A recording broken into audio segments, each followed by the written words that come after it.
கோவக்காய் பொரியல் வைக்க போகிறோம். கோவக்காய் பொரியலுக்கு நம்ம வந்து 2 ஸ்பூன் ஆயில் விட்டாச்சு. கடலைப்பருப்பு, உளுந்தம்பருப்பு, கடுகு எல்லாம் வந்து சேர்ந்தது நம்ம 1 ஸ்பூன் போட்டுடலாம். அதுக்கு முன்னாடி புது வெஜ் செஞ்சு சேனலை மறக்காமல் சப்ஸ்கிரைப் பண்ணி வச்சுக்கிடுங்க. பக்கத்துல பெல் ஐக்கானை கிளிக் பண்ணிக்கிடுங்க. அப்போ தான் நான் போடக்கூடிய நியூ வீடியோலாம் உங்களுக்கு நோட்டிஃபிகேஷனாக வரும். 1/2 ஸ்பூன் ஜீரகம் போட்டுக்கிடுங்க.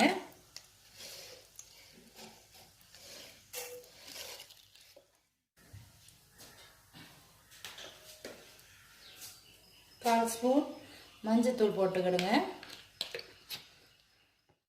ஒரு 1/2 ஸ்பூன் காஷ்மீர் சில்லி போட்டுக்கிடுங்க.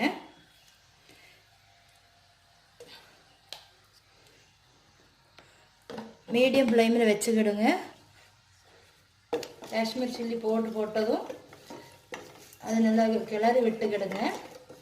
இல்லைன்னா வந்து அது கரிஞ்சிடும்.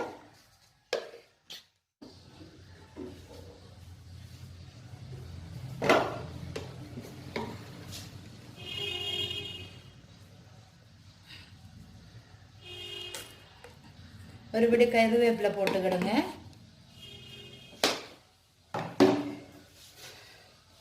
கால் கிலோ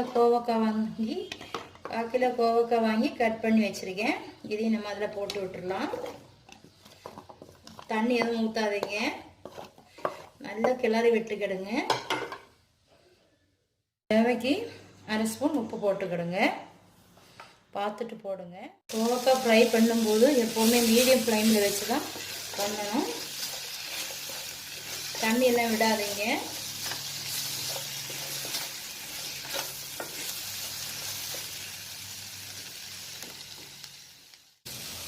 நம்ம இதை மூடி வச்சிடலாம். மூடி வச்சு அப்பப்போ கிளறி விட்டுக்கிடுங்க. தண்ணி விட வேண்டாம்னு நான் சொன்னேன். நீங்கள் வந்து ஒரு மாதிரி புகை மாதிரி வர்ற மாதிரி இருந்துச்சுன்னா தெளித்து விட்டுக்கிடுங்க. தண்ணி அப்பப்போ லைட்டாக தெளித்து விட்டுக்கிடுங்க. நான் தண்ணி எதுவுமே விடலை.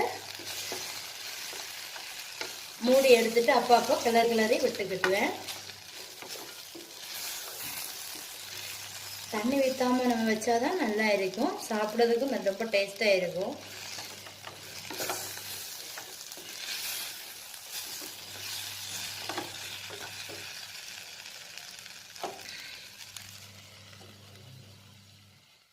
கோவக்காய் பொரியல் ரெடி ஆகிடுச்சு. மறக்காமல் ஃபுட்டி வித் பினு சேனலை சப்ஸ்கிரைப் பண்ணிக்கிடுங்க. லைக் பண்ணுங்கள், ஷேர் பண்ணுங்கள், கமெண்ட் பண்ணுங்கள் ஃப்ரெண்ட்ஸ்.